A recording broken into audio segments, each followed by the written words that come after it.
Hello and welcome to this episode of the Limitless Life Chronicles. I am your host, Carmen Ventrucci. So, have you ever been asked if you could get up on stage and speak about anything for 30 minutes at a drop of a hat? What would it be? That's what this show is all about. I want to know what you could speak about for 30 minutes unprompted because I found if you know that much about a subject and can talk about it like that, it is something you are truly passionate about. And when you're passionate about something, that means it's helping you design your limitless life. So on the show, I know who the guest is going to be. I have absolutely no idea what topic they are going to talk about. And so without further ado, it's going to be a surprise for all of us. I want to welcome this week's guest, Mr. Cesar Espino. So Cesar, thank you so much for being on the show today. Carmen, it is a pleasure to be here. I'm so excited to be here. So thank you for inviting me to your show. Awesome. So let me tell you guys a little bit about Cesar. Okay. So Cesar is a very good friend of mine. We go like, it's amazing. I've only known you for 2 years. I feel like Yeah, you've been it's around been like a forever. long It's time. one of, I know, it's one of those friendships where we just met and we connected and we're like best friends forever. Yeah, So Cesar Espino was born in Mexico City during a time where the country had one of the largest foreign debts and was going through a financial crisis. Not only was he born into a poor family, he was also born to just one parent, his mother, and he has never met his biological father. As a kid, Cesar lived in a one-room house, or what he called a house. It was more like 200 square feet room made of sheet metal and plywood, and they slept on the dirt floor with no running water and no electricity.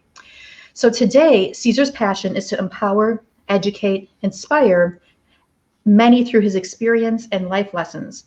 Cesar has an MBA, has held positions in corporate America, and is the author of the book, You Can Overcome Anything, Even When the World Says No. Cesar is creating opportunities for people to have a chance at life, regardless of their background or current situation. Cesar, again, thank you for being here. thank you. Thank you for having me. I'm really excited to be here and can't wait. Oops, forgive me, Cesar. No worries. Cesar, forgive me. I pushed a button unknowingly. My fault. No, you're good. See, this is lovely though because this is live, right? I mean, at the end of the day, we This is do life. this exactly. So no This is rehearsal life. You here, can't make this up. No right? rehearsal. All right. So, Cesar, I am dying to know. I have a couple guesses because I know you very well on what you Yeah, want to talk about today. What are we talking about today? What can you talk about for 30 minutes unprompted if someone just said go? yeah. So I want to talk about TikTok, and I'm not talking about the application TikTok. I'm talking about TikTok, which is the sound of a clock, which is the clock which is measuring time. So I want to talk about time and how critical Okay. that is in our lives. Wonderful. So, why do we need it? What do we need to know about time? So there's three different things that I want to share with you regarding time. Right. The first thing is when we look at time, we feel that we as people have all the time in the world, and we tend to forget that and we take that for granted. And I believe that we do not have all the time in the world. We do have all the endless possibilities in the world when you start acting and you start working towards that. Except if you go back, at least for me, and I'm sure some people can relate to this, in your early 20s or even in your teens, you're like, yeah, I have plenty of time. And you forget about that aspect of, well, sooner or later, we're not going to be here. And so when you start thinking about it from that perspective, which by the way is also a fear, it's something that people don't want to think about, don't want to talk about. They don't want to think about that tomorrow they may not be here. Unfortunately, the reality is that we are not going to be here. So when you tend to accept that and you believe and you know that sooner or later you're not going to be here, you're going to start looking at your life from a different aspect and realizing that you do not have all the time in the world. So the best time to do something is today, and you start acting upon those actions and creating things that are going to help you in that aspect of your life. So people take that for granted, and I know I did for quite some time. Now I see my Mhm. life as, I listened to this at one point, is that the minute you were born, you started dying. And Mhm. what do you mean by that is that at the end is, yes, we're counting up on the years, except you think about it, we're also counting down on our lifespan. And so let's start looking at it from that perspective and see what can we do. What are the changes that I can make? What are the things that I have to work on? What can I do today to impact my future? Okay, so this, I'm really glad this was not one of the topics I thought you were going to talk about. So Okay, first off, you surprised me. So good. good job. You get a gold star for that.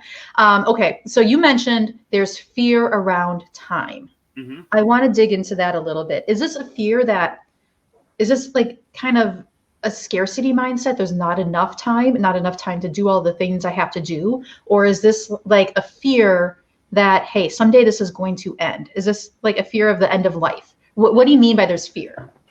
I think I do believe that actually it can become both of those things, right? I Mhm. do believe there's a scarcity of time, right? We don't have enough time to do all the things that we want to do, and so we tend to get hung up on that thought, and because of that, then we neglect acting on certain aspects, right?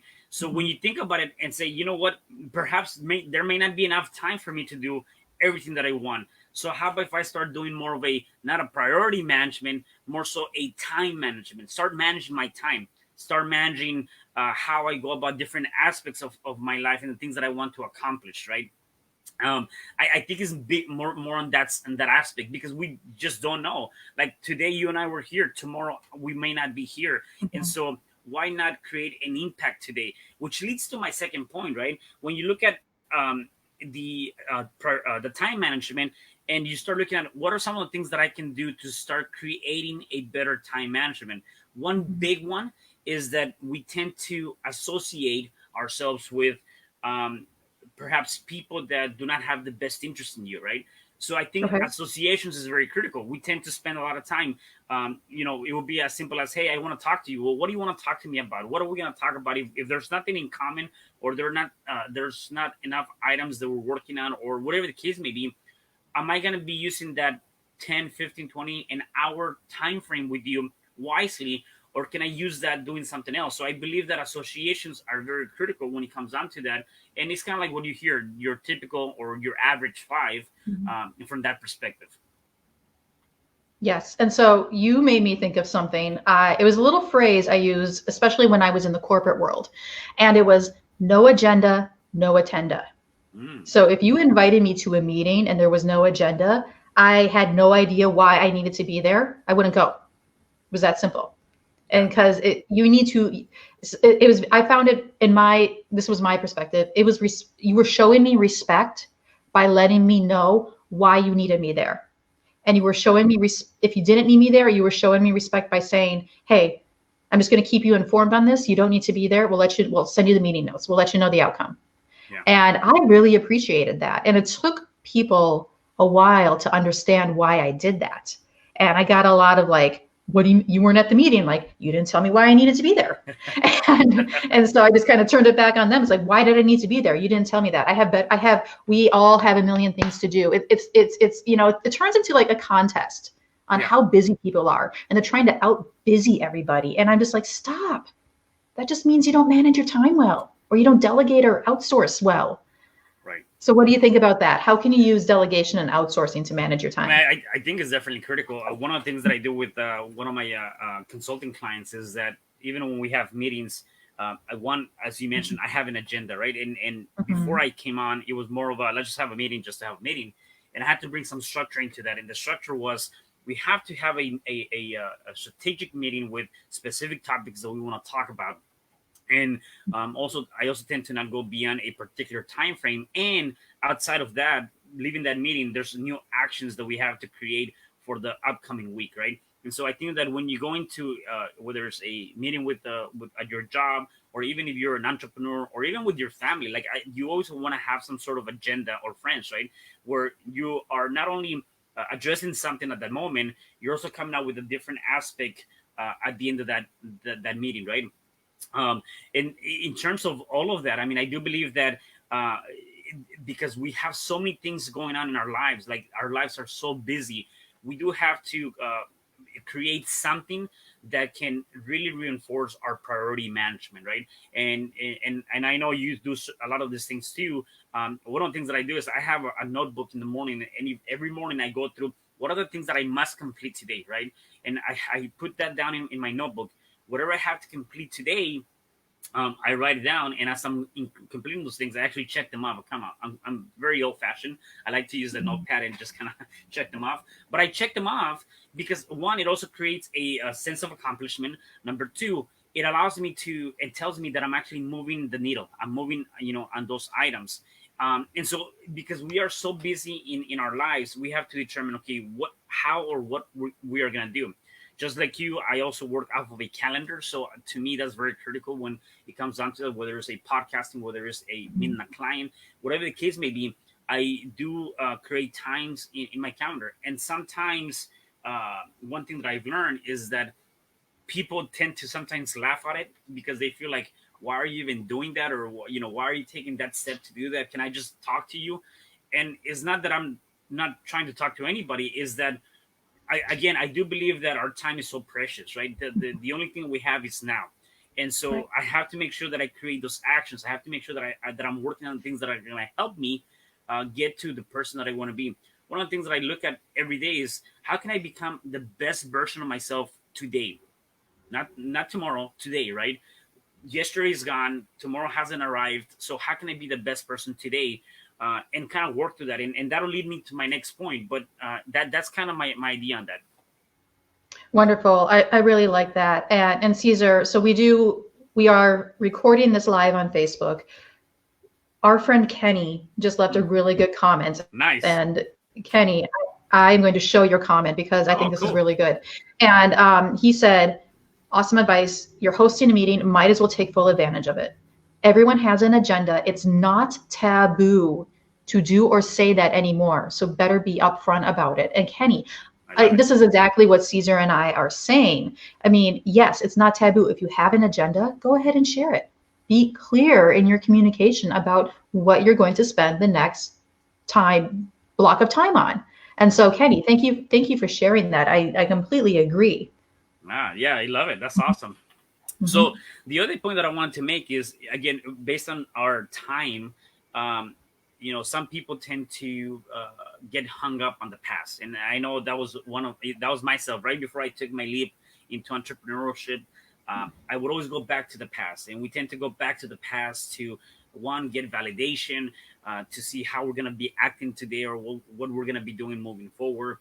And a lot of times, though, that may not be the best answer, right? So I believe the past is just merely an experience, and it is an educational experience that we have to learn from.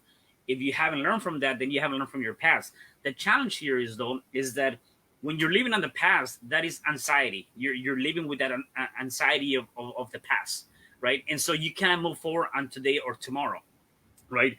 The next thing with that is, sometimes we tend to future pace too much, and you should, Mhm. by the way, you should plan for the future. You should do certain things for the future. I do believe that you gotta get 36 and 90-day game plan, or even a year, 3 year game plan.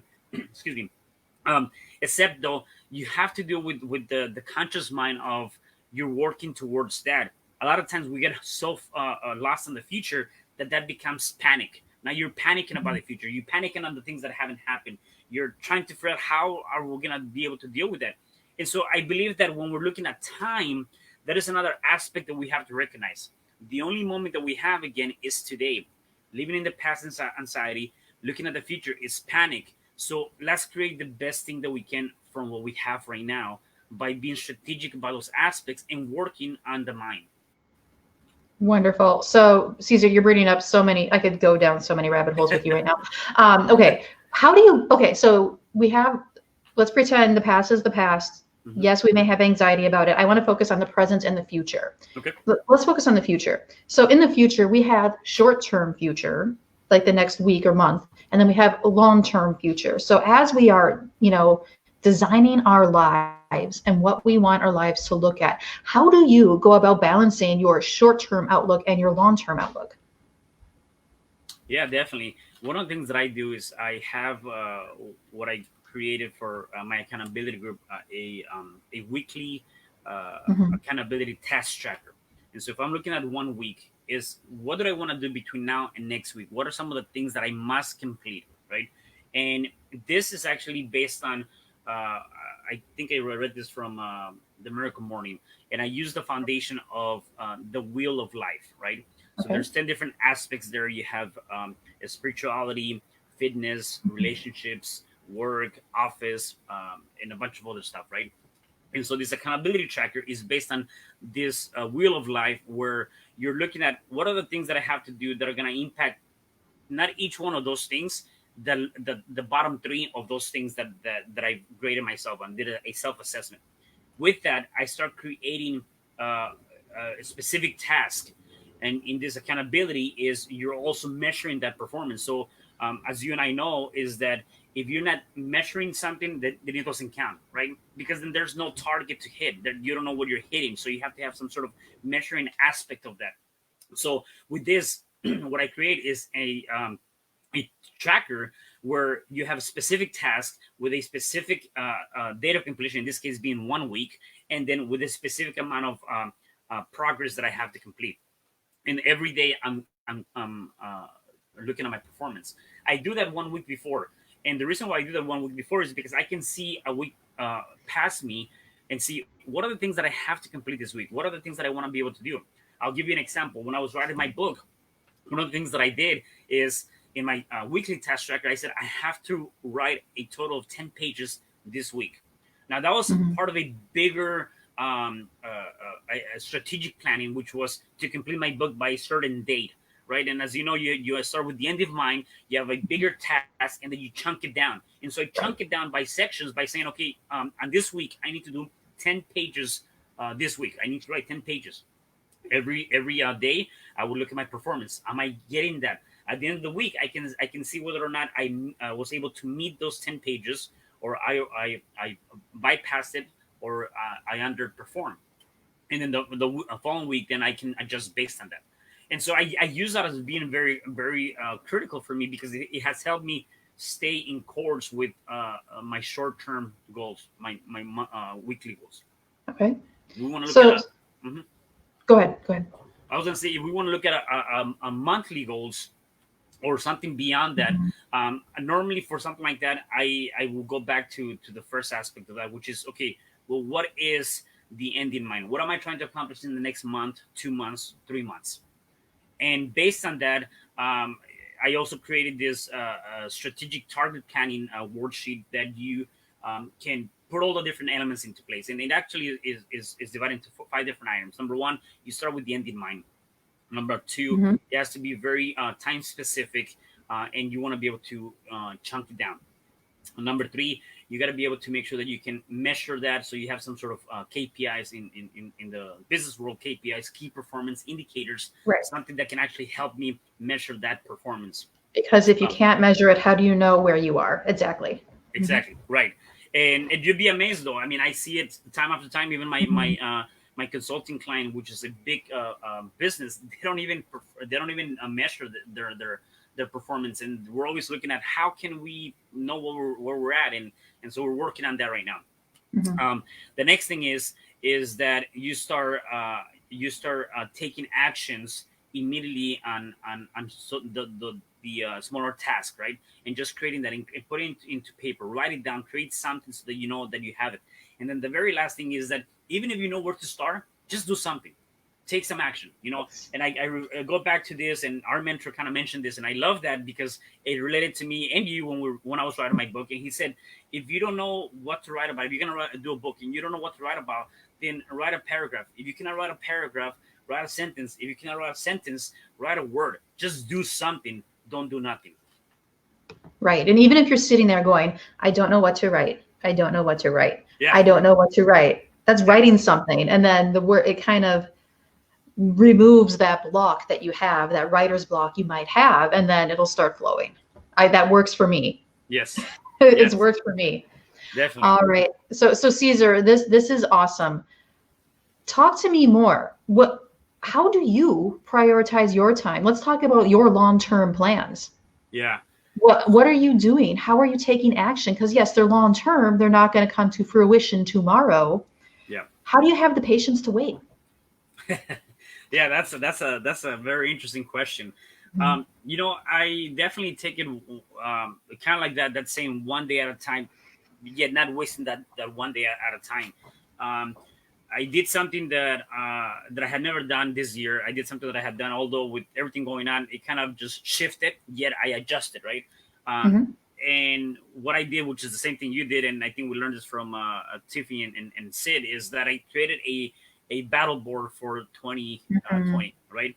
And Right. I remember looking at that, and I had never done something as big as that. Um, uh, Although it's a simple exercise, it is a big exercise. And what I did is, I looked at what am I gonna do every month, right? What do I want to do for 2020? And I started looking at every month the things that I want to accomplish. And I talked about this in another video that I did not too long ago. And even if you're not accomplishing a lot of those items, you got to be able to start shifting yourself around. Those things can change, right? Just like anything else. Mm-hmm.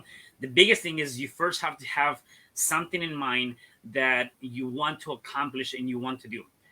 Again, many times we tend to lose time by not having an agenda, by not having a particular item that we want to accomplish. And before you know it, time goes by, and you're sitting here thinking, "Wow, time just flew by so fast. I didn't even know where the time went. You just went, and I didn't know where it went to." And so, anyways, I created the battle board, which every month I was creating a specific task, and up to this date is sitting in my in my room, and I see that, and off of that, then I create smaller tasks through my accountability task tracker, and then I also keep daily checklist on my notepad. Wonderful. So I just want to expand on the battle boards and Yeah. maybe give a little more visual description for people Hmm. who are listening to this. So my husband and I did a battle board for the year 2020. And what we did, we took one of those giant flip charts for one for each month. So there's 12 downstairs in on our basement wall. And for every month we had 5 revenue streams at the time. A couple had disappeared due to no fault of our own and everything going on. They dried up, they'll come back. And so we had goals for each revenue stream. And we had tasks we had to do to reach those goals for each revenue stream. We also put personal accomplishments on there. We had our 10-year anniversary back in May. That went on there. All the kids' birthdays go on there. So we don't lose sight of that. We had, our whole family is into Taekwondo. We had our Taekwondo testing dates on there so we can keep those in sight and plan our work and our schedule around those things that are important to us.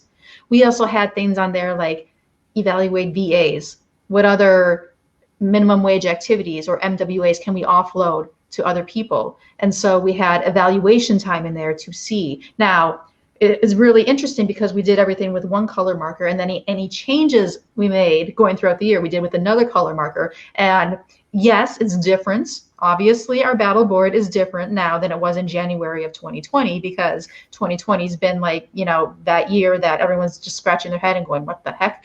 So, but it's really important. Like this, like for us, it works to do that big flip chart. You just might want a piece of 8.5 by 11 paper for each month. So I just wanted to give that visual to people on what a battle board is. And yes, this was the first year that my husband and I did the battle board exercise, and it's been extremely valuable because it helps us focus our time. Because we're like we're parents, we have multiple streams of income, we are busy people, we have a lot to do and a lot we're passionate about. This helps us keep focused and keeps our priorities in check. Yeah. Yeah, and to add to that, this is not just, and you mentioned that it's not just for your business or anything you have going on in that business world. It can also be for personal, right? And so Mm-hmm. it's just creating that foundation and keeping you focused on what you have to accomplish. And I can tell you though that even that and among other things that you and I both have done in the past, it is a personal growth. It's definitely Mm-hmm. helped bring more stability, more structure into your life. So if people are looking at how can I structure my life better, how can I make better use of my time, is that you have to start making some changes, right? Jim Brown talks about for things to change, you have to change. Not the Mm-hmm. things, you have to change, right? And so when you start bringing those things into aspect, you can start creating that foundation of bringing more structure, which means that you're going to bring more time into your life, which means you have more things to do or accomplish on your day to day. Mm-hmm. So Cesar, the one word that's going through my mind right now is discipline. So are you saying you need to have discipline in order to manage your time well? I definitely think you do. Mm-hmm. Definitely, you do, and it's just like other aspects in your life. If you tend to lose that focus or you do not have that discipline, then you're not going to be able to manage it. So I'll give you an example on that. Mhm. One thing that I've been thinking about a lot is, kind of going into this COVID-19 and not utilizing that as an excuse, though. A lot of people, unfortunately, were either asked to work from home or were laid off or whatever the case may be, right? And uh, prior to that, I also know people that were kind of complaining or more or less having a challenging time and saying, well, I don't have enough time to do X, Y, and Z. Or I don't have enough time to be with my wife or my husband or my kids or do all this other stuff. And my thing to that is that now that, and we're kind of going at the end of this, I said when we're going through this in the middle of this, is if you were one of those people that had to stay home or were laid off, whatever the case may be, and you're also one of those people that were complaining about not having enough time to do X, Y, and Z. Well, now you have all the time in the world. There's nothing that you can complain about. And so my message with that, and which is, and I've seen it too, even now, is that if you're coming out of this COVID-19 or this opportunity more than anything, without any new skills, without doing anything new in yourself, without anything whatsoever, it was not a lack of time. It was a lack of discipline. Mhm. Absolutely. So I'm reminded of a phrase one of our common shared mentors uses. It's your downtime determines your uptime. Yeah, Tell me about that. yeah, I love that. No, so I definitely, I think when you look at that from that perspective, right? Yeah, again, it goes back to that. When you're in your downtime, you have to start preparing for your uptime. What can you do right now where everything's kind of quiet and low? Kind of like COVID-19. What are some of the things that you can work on? Personal development, building relationships with your family, with your friends, anything that can help you, right? That you haven't done in the past. What can you do now that when you're ready to be on the up time or on your up game, you have come up with something, right? That phrase also reminds me of another person that Les Brown talks about it, and he said it's better to be prepared for an opportunity and not have one than have an opportunity and not be prepared, right? Yes. And so it goes back hand in hand. It's like even if you don't see that uptime right now, even if you don't have that opportunity right now, let's work on something that can help you and be prepared for it.